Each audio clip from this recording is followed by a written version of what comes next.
the KGB bar. KGB bar is historic. This building's from the 1920s, and in the 1920s, the George Washington of the mob had a place here. That's right, Lucky Luciano.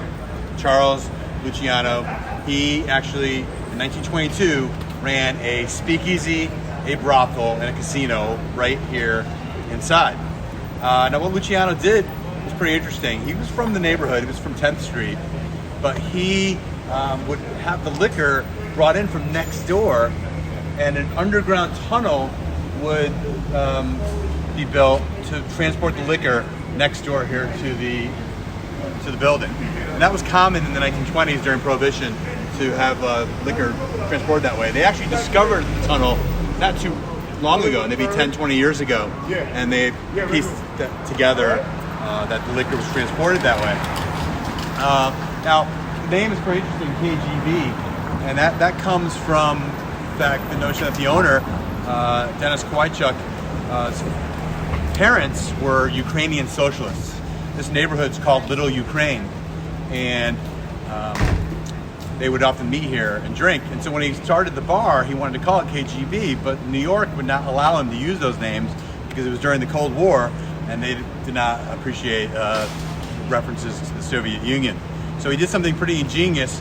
He called it the Crane Gallery Bar. The Crane is the theater and the art gallery, and the bar is upstairs on the second floor. So, and since then, he's opened up a speakeasy on the third floor, has a theater on the first floor, and the bar is on the second floor. If you follow me, we'll go check the bar out upstairs. Well, go check it out. He'll be in about 10 minutes.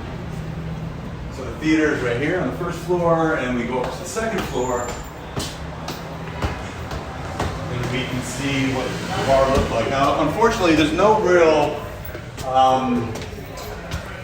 there's nothing to harken back to the 1920s with Lucky Luciano. They, for some reason, there's no evidence of that. But all the Soviet theme with the red walls is all here, including the Soviet, famous Soviets that are displayed on here.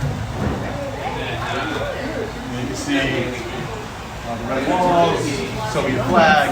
There's some famous Soviets here, including the first Russian cosmonaut, female cosmonaut, is depicted here as well.